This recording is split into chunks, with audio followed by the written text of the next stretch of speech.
মানুষ হবার জন্য আমার কত রকম আয়োজন।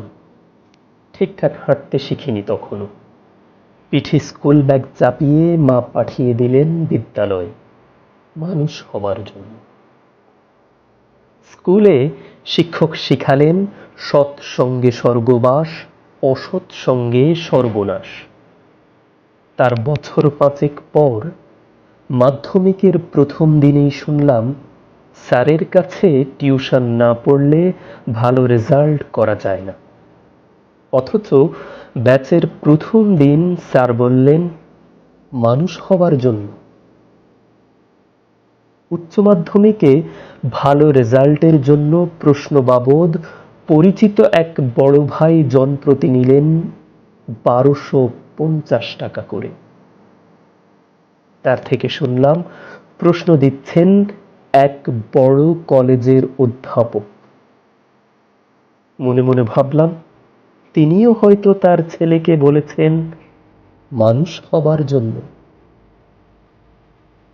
রাস্তায় হাঁটতে গিয়ে যেই মুরব্বিকে দেখলাম সেদিন তার নাতনির বয়সী এক মেয়ের দিকে কেমন লোলুপ দৃষ্টিতে তাকাচ্ছেন, তিনি গত পরশু বাবার কাছে নালিশ করেছেন আমার নামে।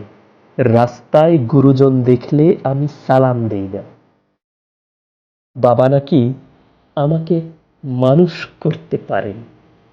বাড়ির পাশেই এক নেতার সমাবেশ হচ্ছে।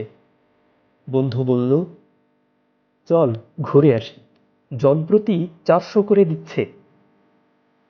আমি যখন পৌঁছালাম নেতা তখন যুব সমাজকে উদ্দেশ্য করে বলছেন জীবনে কিছু হও বা না হও, মানুষ হও। টাকা আজ আছে তো কাল নেই, সুতরাং মানুষ হও। সবাই হাততালি দিচ্ছে, অথচ আমি ভাবছি বছর চারেক আগে তিনি ধর্ষণ মামলার আসামি ছিলেন।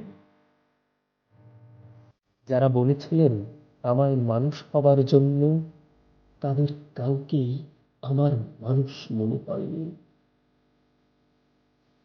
যেদিন বুঝলাম মানুষ হবার জন্য আমার সব চেষ্টাই ব্যর্থ ছিল, সেদিন আমার বৃদ্ধ মাকে জড়িয়ে ধরে বললাম মা, আমি এখনো মানুষ হতে পারিনি। মা মুচকি হেসে বললেন তুমি জন্ম থেকেই মানুষ ছিলে, কিন্তু কিন্তু সমাজ তোমাকে অমানুষ করে দিচ্ছে।